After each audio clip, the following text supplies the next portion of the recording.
अवांजी समातुन ताईं radio voice of Sindh London. अॼु जे हिन जदीद दौर में जॾहिं सॼी सारी दुनिया हिकु टेबल ते मौजूदु आहे, राबतनि जे जहान खे इंटरनेट इंतिहाई आसान बणाए छॾियो आहे, पर उन दौर में बि सच लिकी थो वञे। जॾहिं कूड़ जी चमक हावी थी वञे थी ऐं जॾहिं मीडिया जा इदारा मज़लूम माण्हुनि सां गॾु बीहण बदिरां वक़्त जे हाकमनि सां गॾु बीही था रहनि, तॾहिं radio voice of Sindh London Sindhi ॿोली जो उहो वाहिद इदारो आहे जेको मज़लूमनि सां गॾु बीहे थो, जेको धरती सां गॾु बीहे थो। अॼु जे हिन महांगाई जे दौर में असीं radio voice of Sindh London खे पंहिंजे हड़ा वड़ा हलाए रहिया आहियूं। अवीं ॼाणो था त हीउ इदारो नान कमर्शियल आहे। सिंध दोस्त कुर्बायतनि जी माली सहायता सां पंहिंजे क़ौमी फ़र्ज़ खे इबादत सम्झी निभाए पियो। हिन ॾुखे दौर में इंतिहाई मुश्किलातुनि बावजूदि असीं जीअं जो तीअं नशरियात खे जारी रखियो अचूं। हीअ इदारो अव्हांजे माली सहकार जी आजियां कंदो ऐं माली सहकार जो मुंतज़र रहंदो। जे अवीं radio voice of Sindh London ऐं voice of Sindh web TV जी माली सहायता करणु चाहियो था त पोइ इश्तिहारनि जी मद में असांजी मदद करियो त जीअं हीउ इदारो पंहिंजे पेरनि ते बीही सघे। उन सां गॾोगॾु असांजे यूट्यूब चैनल खे सब्सक्राइब करणु न विसारियो। असांजा प्रोग्राम वधि में वधि दोस्तनि ताईं पहुचायो त जीअं सचाई जो हीउ सॾु घर घर ताईं पहुची सघे।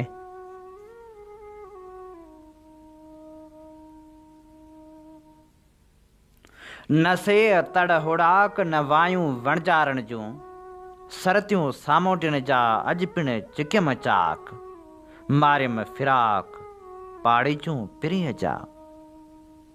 भलारे बिटदणी जे भलारे बैत सां मुंहिंजी आवाज़ मुसाफ़िर radio voice of Sindh London तां थिए दुनिया जी कुंड कुड़च ताईं जंहिंजा माॻ ॿुधिजे पियो उन्हनि मिड़नी महिरबाननि खे सिक भरियो सलाम शाल क़बूल पवे। 15 फरवरी 2026 आचर जे ॾींहुं प्रोग्राम मंज़रनामे में आऊं अव्हांजो पंहिंजो मेज़बान हबीब लगारी। प्रोग्राम जी शुरूआत में अव्हां लाइ इहा ई दुआ त शाल जितो जो सुख सलामती सां हुजो, कॾहिं बि ॾुखियो ॾींहुं न ॾिसो ऐं कॾहिं बि अव्हां जूं मुर्कूं मेरियूं न थियनि। दुनिया जी कुंड कुड़छ में जिते बि रहो सिंध लाइ, सिंध वासियुनि लाइ ऐं दुनिया जे मज़लूम माण्हुनि लाइ जाखोड़ींदा रहो। शाल अव्हांजा ख़्वाब तइबीरनि सां लही सघनि।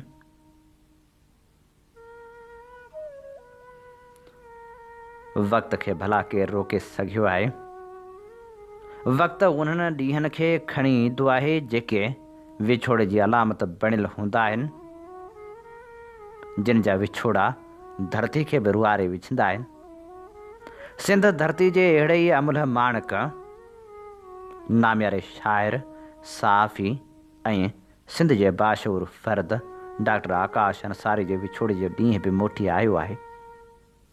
साल जी विथी पुॼाणा 15 फरवरी अॼु बि उहो ॾींहुं खणी आई आहे जॾहिं अखियूं अश्कबार हुयूं ऐं सिंध रुनो थे।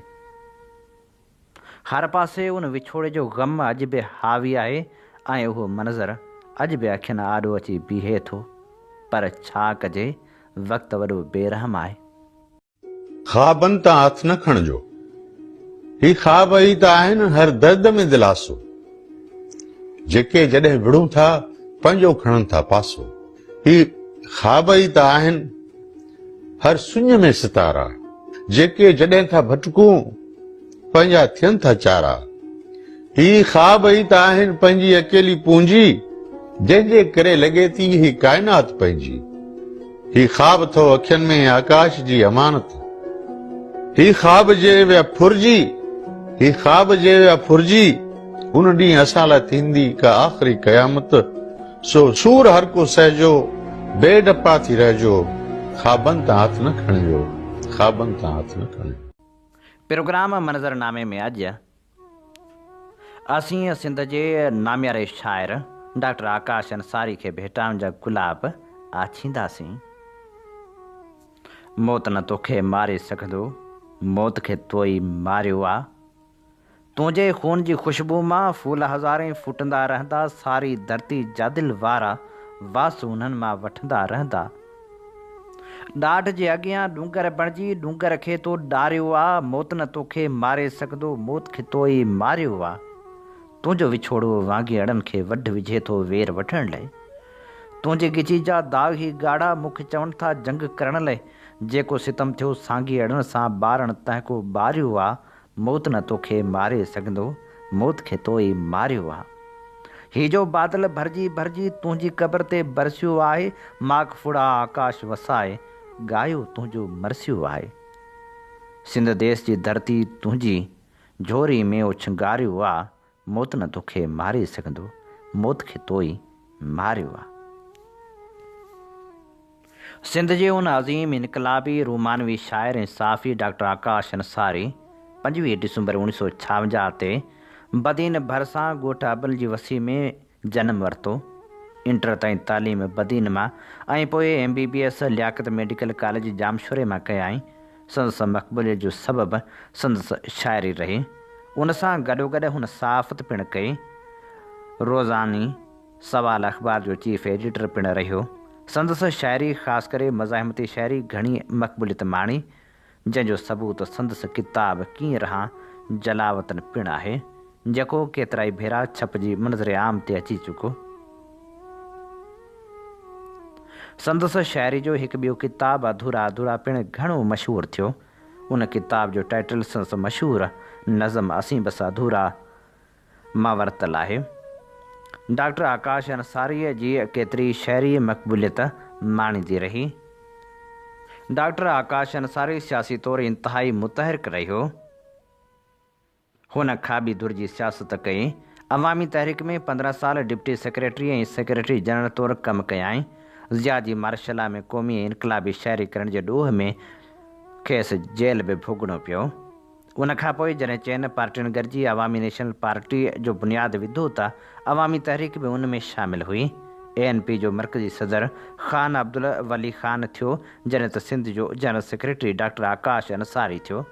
हू 1992 में रसूल बशीर पलीजीअ सां इख़्तिलाफ़नि जे करे अवामी तहरीक खां धार थियो ऐं 1995 खां सहाफ़त में क़दम रखियाई। हुन रोज़ानी सवाल अख़बार जारी कई, जंहिंजो चीफ एडिटर हू पाण हो ऐं एडिटर हसन दरस थियो। उहा अख़बार जनरल परवेज़ मुशरफ जे दौर में सन 2000 ईस्वी में बंदिश हेठि आई। 2002 में डॉक्टर आकाश रूरल डेवलपमेंट में MA कई। 2004 में ईस्टर्न वाशिंगटन यूनिवर्सिटी अमेरिका में जदीद तालीमी सिरिश्तनि में डिप्लोमा करे बदीन जे साहिली इलाइक़े में तालीम ऐं ॻोठाणी तरक़ी लाइ हिकु समाजी तनज़ीम बदीन रूरल डेवलपमेंट ठाहे। उन तरफ़ां केतिरा ई प्रोजेक्ट कयाई। हुन जे ठाहियल स्कूलनि में हिन वक़्तु 2 स्कूलनि खे हाई स्कूलनि जो दर्जो मिली चुको आहे। संदसि शाइरीअ जे किताब जो अंग्रेज़ी में तर्जुमो डॉक्टर सहर गुल कयो आहे। डॉक्टर आकाश अंसारी जा सवें क़ौमी रोमानवी गीत सिंध जे लॻभॻि समूरनि राॻनि ॻाया आहिनि। आकाश अंसारी 15 फरवरी 2025 ते कासिमाबाद हैदराबाद में क़त्ल कयो वियो। वक़्तु तुंहिंजो ही वर्ताव वाजिबु न हो, घायलनि ते नओं घाव वाजिबु न हो। विख विख ते विछोड़ा वढींदा रहिया, यादगिरियुनि जा सैलाब ईंदा रहिया। बंद अखड़ियुनि मचां बंद भॼंदा रहिया, यादगिरियुनि जा सैलाब ईंदा रहिया। सावण ॾिनियूं सदाऊं अफ़सोस तूं न आहीं, गुज़री वयूं घटाऊं अफ़सोस तूं न आहीं। ही कारो झर जो कंकर कीअं आ रंगनि सां रायो, छा लय छबर हो छायो तो बेवफ़ा न भायो। आगम हो इल्तिजाऊं अफ़सोस तूं न आहीं। हिकु वाओ ही वुठीअ जो ॿी विल्ह तो विञाई, दिल जी निमाणी हरणी तुंहिंजे कुरूर घाई। एॾियूं रखी अनाऊं अफ़सोस तूं न आहीं। थादेल सारो थर हो, निखड़ियल सॼो नगर हो। मोरनि जो नाच घर ॿियो पो पठो पार कर हो। बरंदियूं रहियूं ही बाहूं अफ़सोस तूं न आहीं। अवांजी समातुनि ताईं radio voice of Sindh London. अमीअ ॿुधी रहिया आहियो radio voice of Sindh London. अवांजी ख़िदमत में प्रोग्राम पेश कयो पियो वञे मंज़रनामो। मंज़रनामे में आऊं अवां सां मुख़ातिब आहियां, पंहिंजो मेज़बान हबीब लगारी। अॼु असीं नामियारे शाइर साफ़ी डॉक्टर आकाश अंसारी जी वरसी ते खेसि भेटाम जा गुलाब आछे रहिया आहियूं। Radio voice of Sindh London जी इहा ख़ूबी रही आहे त radio voice of Sindh London पारां मुख़्तलिफ़ शख़्सियतनि खे भेटाऊं पेश कयूं वेंदियूं आहिनि ऐं उन्हनि जी यादि में प्रोग्राम मुनक़िद कया वेंदा आहिनि। डॉक्टर आकाश अंसारी खे भेटा पेश कंदे नौजवान लेखक कंवल मेघवाड़ लिखियो। आकाश अंसारी जी शुरूआती शाइरी पढ़ण खां पोइ अज़ीम कवि शेख अयाज़ खे ही सिटूं लिखण ते मजबूर थियो त ओ अबा आकाश तो वटि बादल बांवरा मूंखे तो में आस। उनखां सवाइ संदसि शाइरी में सिंध जा सूर बि आहिनि त मज़ाहिमती किरदार पिणु हुन पंहिंजी शाइरी ज़रिए झर झंग में इनकलाब ऐं मज़ाहिम जो नारो बुलंद कयो। हुन ई पंहिंजे माउ खे ममता जो कसम ॾेई चयो हो त राति जे रहज़ननि हथां मां जे मारियो वञा, पंहिंजे साथियुनि जियां तूं न रोए जा।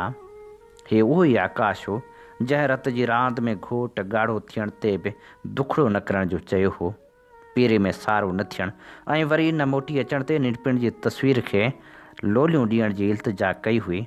निंधण खे नगरी सां तो नींहं जा न्यापा ॾिना हा, गहरजी वियल ॻोठनि ऐं सुतल शहरनि में जोगी जाॻिया, सूर न रहंदा साॻिया जहिड़ा होका ॾिना। मिटी जे ख़ुशबू खे न सुञाणण वारनि खे चयो हुआ आई मुंहिंजी नगरी मां निकिरी वञो। ए आकाश, खून जी ख़ुशबू मां तोखे वतन जा वेड़ा वासिजी वञण जी उमेदु हुई। सफ़र में मरी वञणु तोले मंज़िल माण मिसल हुयो। तो थूअर जी थञ त पी सघण जी उकीर रखी हुई, पर फ़तवा फ़िरोशनि जे पेशवाउनि खे टोड़ी फाटक जे मोरनि जे क़तल माफ़ न करण जो नारो बुलंद कयो ऐं पटकनि जे वरनि जो वचन वरजाए चयो हो त बची की न सघंदा उकाणा, तुंहिंजी दिलि त सिंध धरती जियां हुई ऐं आहे।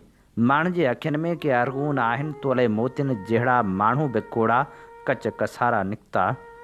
तूं त सिंध खां शजरो पुछण ते लोहर हारी पोरित वाढनि जे कुड़म मां निकिते। ए आकाश, तुंहिंजी शाइरी उमेदु हुई ऐं गूंज हुई। तो कुझु अरसो अॻु बीमारी मां उथण खां पोइ चयो हो त मौत महबूब जियां मूंखे मुर्की चयो, भला अञा कुझु जियो। हू हयाती में ई पंहिंजी क़बर जो कतबो ॾेई वियो हुयो त दोस्तो कतबो ॾिसो था त आऊं केरु आहियां, मां पंहिंजी सिंध जी मिटी जो निढड़ो ढेर आहियां। धरती जो ही मज़ाहिमती शाइर पंहिंजी धरती माउ जी हंज सुम्ही रहियो। यकीनन सिंध पंहिंजे हिन अनमोल पुट खे विसारे न सघंदी। नामियारे लेखक नसीर मिर्ज़ा लिखियो। प्यारे दोस्त, आकाश अंसारीअ जे बेरहमाने क़त्ल जो ॿुधी हालत मुंहिंजी उन दर्दनाक सान्हे ते हीअ अथो जो अखियूं बेशक त ख़ुश्क, पर कपार में रुॻो ककर ई ककर ऐं तबियत ते एतिरी त उदासी जो न वणे थो खाइण न पीअण, न ई रोज़मर्रा वारो घुमण फिरण। हिते छा ॿुधायां तव्हांखे त हुन पंहिंजे धार रंग वारे मोहबती मज़ाहिमती वॾे शाइर आकाश, जेको पंहिंजे ज़ाती स्वभाव ऐं वर्ताव में बिल्कुलु सादो ऐं मासूम, पर स्टेज ते माइक आॾो वरी शोला बयान शाइर ऐं जंहिंजे हर नज़म जी सिट में रुॻो चिणगू ई चिणगू, तॾहिं हज़ारनि जे हुजूम में पाण तहतुल लफ़्ज़ पढ़े या तरनुम सां आकाश बाबा जहिड़ो पंहिंजे लफ़्ज़नि जी अदायगी ऐं बॉडी लैंग्वेज सां ॼण धरती ते को बरंदड़ जबल भायां थो। पक सां त उहो 80 वारो ॾहाको हो जॾहिं आकाश लियाकत मेडिकल कॉलेज जो ऐं हीअ आऊं शर्मिलो घबरीलो सिंध यूनिवर्सिटी जो शागिर्दु हुअसि। तॾहिं अलाए कहिड़े बहाने बाग़ी गायक बेदल मसरूर सां मोहबतें वेझड़ाए शुरू थी, जंहिं सबबि मुंहिंजे स्वभाव जे हस्बे हाल मुंहिंजो ही नसरी नज़म हुन ॻायो हो। ख़ुशबू जे संग संग रोलाक बादल जियां बन बन में भटकां पियो, तोखे ॻोल्हियां पियो। यादि आयुमि लियाकत मेडिकल में जशन ऐं लतीफ़ो ऐं बेदल उन जशन में उहो ई नज़म ॻातो त उन कॉलेज जो ही लाल गुलाब ख़ुशअदा ख़ुशि शकल नवामोज़ डॉक्टर पहिरियों भेरो पाण अची असां सां मिलियो। नौजवान तारुफ़ ऐं उहो बेदल मसरूर हुन खां पुछो ऐं तॾहिं हुन पंहिंजो नालो आकाश अंसारी ॿुधायो ऐं गॾु पंहिंजी शाइरी जी डायरी ॾींदे चयो त हिन मां बि कुझु ॻायो। ॾिठमि त उन में हुन जा छा त नज़म हुआ, जीअं कीअं रहां जलावतन जो न अजरक जी अज़मत जो क़ाइल हुजे, मुंहिंजी ॿोली ॾे जेको न माइल हुजे, तव्हांखे चओ मुंहिंजी नगरी मां निकिरी वञे। ऐं उन ॾींहुं बाद पोइ त हिन यार खे महफ़िल मुशाइरनि में बेख़ौफ़ी सां गीत नज़म ऐं ग़ज़ल पढ़ंदे बि मूं ॾिठो। मिसाल तौरु ही शेर, ज़िंदगी जे ज़लील घड़ियुनि में ज़िया जे मौत जी ख़बर आई। अड़े वाह, ही त उन्ही कहरनाक ज़माने में जीअं उर्दू शाइर हबीब जालिब या सिंधी में सर्वेच सिजावली या इब्राहिम मुंशी बेख़ौफ़ पढ़ंदा हुआ। आकाश बि ॼण उन्हनि जे ई नक्शे क़दमनि ते हलंदो शोहरतनि जे बुलंदियुनि खे छुहंदे पियो वियो। ऐं जंहिंजी सिट सिट में छा त सुजागी जो सॾ ऐं सिंजे दर्दनि जो उपटार ऐं ललकार ई ललकार। तॾहिं हर स्टेज ते हूअ एतिरे त जोश जोलान सां शाइरी पढ़ण बाद सवनि हज़ारनि मदाहनि जे हुजूम मां हलंदो ॿाहिरि पियो वेंदो हो त सम्झंदो हुउसि पक सां खेसि खणी वेंदा ऐं गुम करे छॾींदुसि। सदाईं लहे पोयां पोइ हर हंधा संसि हिन शहर जा पड़ाॾा पिया ॿुधबा त असांजे मुआसी सफ़र में साथी त माणींदा मंज़िल पंहिंजा ढोल ढाटी। इझो शाइरनि में शोला बयानी सां गॾोगॾु आकाश शाइर बि त कमाल जो सुरीलो हो, सो वियो रागियुनि केस्ट कंपनियुनि जे बि वेझो थींदो। उन डस में बि पोइ हू जग जहान खां जुदा ॿोल लिखंदड़ शाइर साबित थियो। मोहम्मद यूसुफ यानी हुसन बेमिसाल उन गायक लए हुन छा त क़ौमी रंग में रंगियल ही धमाल लिखी जंहिं वक़्तु ही जोगी जाॻिया ऐं भूअं संदी जा भाॻिया त पोइ सूर न रहंदा साॻिया कंदा सभु मस्त कलंदर। हाणे मोहम्मद यूसुफ लाल साईं जे मेड़े में नई ऐं क़ौमी तर्ज़ जी उहा धमाल गाती या पोइ भिटाई साहिब जे स्टेज ते बाबा अवाम त अवाम पर स्टेज जे बादशाही सोबर संजीदा कंपेर मुमताज़ साहिब खे बि छेर पेरनि में पाए नचंदे मूं ॾिठो। तव्हां शायदि एतबार न कंदो फिल्मी दुनिया ऐं प्ले बैक सिंगिंग जे ज़वाल ऐं ख़ुदि पंहिंजी लापरवाही सबबु बतौर गायक मोहम्मद यूसुफ गुमनाम पिए थियो जो आकाश जे लिखियल उन धमाल मोहम्मद यूसुफ खे जा रंग लाए छॾिया ऐं हू हिकु भेरो ॿीहर हिट ऐं सुपर हिट। ईअं उन एल्बम में केॾियुनि नयनि तिर्ज़नि ऐं नए अहसास वारा मोहम्मद यूसुफ सां सही बोल बि त ॻाता। हाणे पंहिंजो मिलणु ज़रूरी आहे या जॾहिं कंहिं बि बादल वलहारियूं वसायूं पोइ ज़ुल्फ़कार अली ऐं मज़हर हुसैन संसी बेहद ख़ूबसूरत गीत महफ़िल में ॻातो। वक़्त जी चीच में ज़िंदगी जो छलो थिए पियो गिरघिलो यार जल्दी मिलो यार जल्दी मिलो। इजो फिल बदी ही कालम लिखंदे ही बि यादि पियो अचेमि त ठठे मकली ते आकाश अरब शिकारनि हथां ज़्यादती बाद क़तल थियल आमी फापी खे मौज़ू बणाए जेको नज़म उते पढ़ियो पए त ॾिसंदे उते ॼण मजलिस अज़ाब बर्पा थी वई ऐं उन लाइ जो उन नज़म में एतिरो त दर्द ऐं ददिको हो जो हर ॿुधंदड़ जी अखि अश्क बार। हाणे उहो त आकाश जी शाइरी जो मज़ाहिमती रंग पर क़ौमी रंग में बि त हुन छा छा न सिटूं सरजूं पए। नेणनि जी मकली में मदफ़ून चंड अव्हां जी अखियुनि में के अरगून हा आसमानी ॾिया पिण उछामी विया जा बेसाख़्तगी असां लिखियल संस ही सिट सुम्ही पिया सितारा थी झीणा झका पंहिंजी अधूरी ज़ाह जी तकमील जो ही इतला बि त हुन केॾो न शाइराणे अंदाज़ में ॾिनो हो त कंहिं रूप कई रूह में रेशम रफ़ू करी न त शाम वेले मकली जो मंज़र हुजां हा मां। हिन दिल करण ते चाहिया तोसां हज़ार जहिड़ा हिन दिल करण ते चाहिया तोसां हज़ार जहिड़ा पर दिल वरी चयो ईअं तोसां हिसाब कहिड़ा। हिन दिल करण ते चाहिया तोसां हज़ार जहिड़ा पर दिल वरी चयो ईअं तोसां हिसाब कहिड़ा। ही प्यार प्यार आहे वापार यार नाहे ही प्यार प्यार आहे वापार यार नाहे वेही कजन पोइ कहिड़ा हर बात ते बखेड़ा। हिन दिल करण ते चाहिया तोसां हज़ार जहिड़ा। हर रहनुमा असांखे पतन जा पार ॾेई हर रहनुमा असांखे पतन जा पार ॾेई विच सीर में वठी पोइ ओढ़िया असांजा बेड़ा।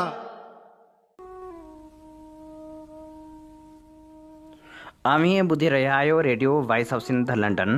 अव्हां जी ख़िदमत में प्रोग्राम पेश कयो पियो वञे मंज़रनामो मंज़रनामे साण आऊं अवां सां मुखातिब आहियां पंहिंजो मेज़बान हबीब लगारी। अॼु असीं सिंध जे नामियारे इनकलाबी शाइर डॉक्टर आकाश अंसारी खे भेटाउनि जा गुलाब आछे रहिया आहियूं। नामियारे लेखक उमर काज़ी लिखियो, तोड़े जो बाह आकाश जे जिस्म खे साड़े वई, पर केर बि संस शाइरी खे साड़े नथो सघे, केर बि ख़तमु नथो करे सघे। उहो शाइर जेको लिखी वियो त असीं बसि रहियासीं अधूरा अधूरा। हा, हू बिल्कुलु अधूरो ई रहिजी वियो आहे। उन जी शाइरी इनकलाब जी वाट आहे। उन इनकलाब जी वाट जेकॾहिं अॼु जो नौजवान नथो वठे त उहो शाइर अधूरो ई रहिजी वेंदो। जंहिंजी ॾिनल इनकलाबी राह खे उहो समाज नथो अपनाए जंहिं समाज ॾे हू लिखी वियो हो।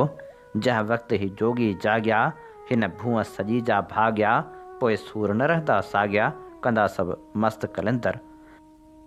उहे जोगी नेठ कॾहिं जाॻंदा, हिन धरती ते धारियुनि जी जेका यलगार आहे उन्हनि खे कॾहिं तड़ींदा।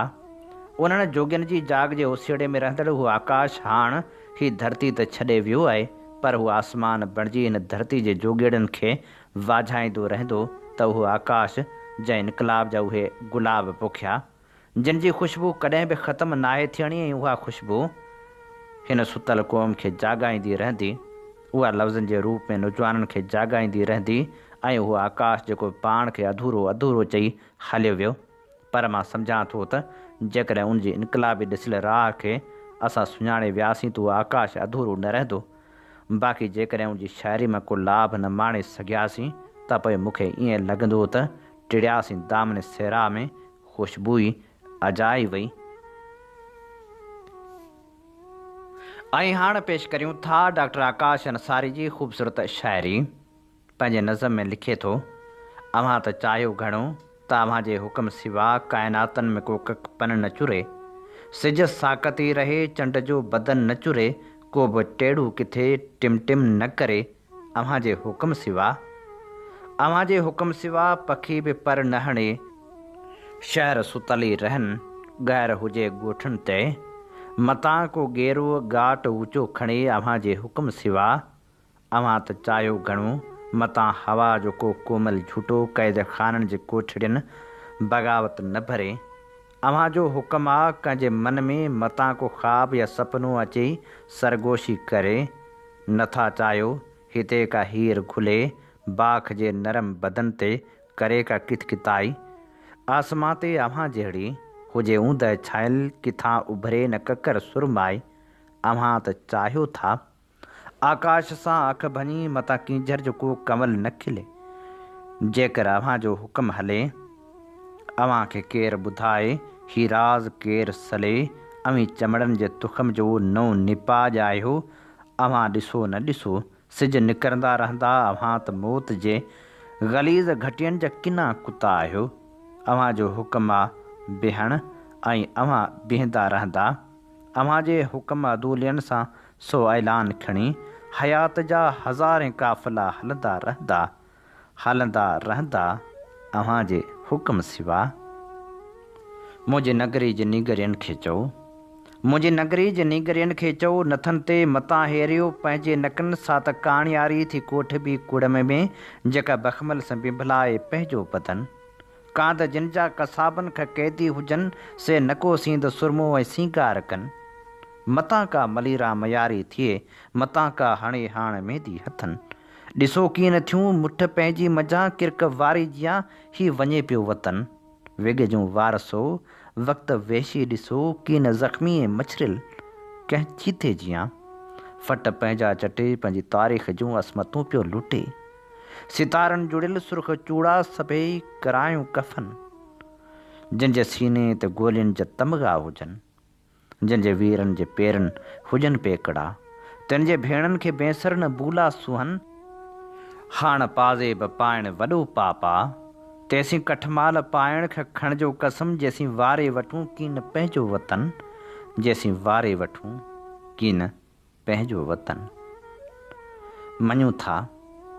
मञूं था असां जूं ज़ुबानूं बि पाड़ां पटाए सघो था, असांजा सभई दर्द वरलाप सुॾका गुफ़्ता ऐं ॻाल्हियूं रखी वात ते हथ दॿाए सघो था।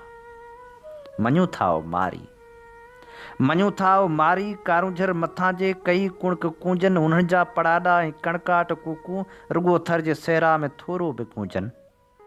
हा मञूं था बछेबाज़ बहिरी उन्हनि जो पख पख पटाए सघो था, मगर मुंहिंजा साईं भला तिन जे गूंजनि खे ॻाए सघो था। लॻायो भले, जे पड़ाॾनि ते पहिरा लॻाए सघो था, जे पड़ाॾनि ते पहिरा लॻाए सघो था।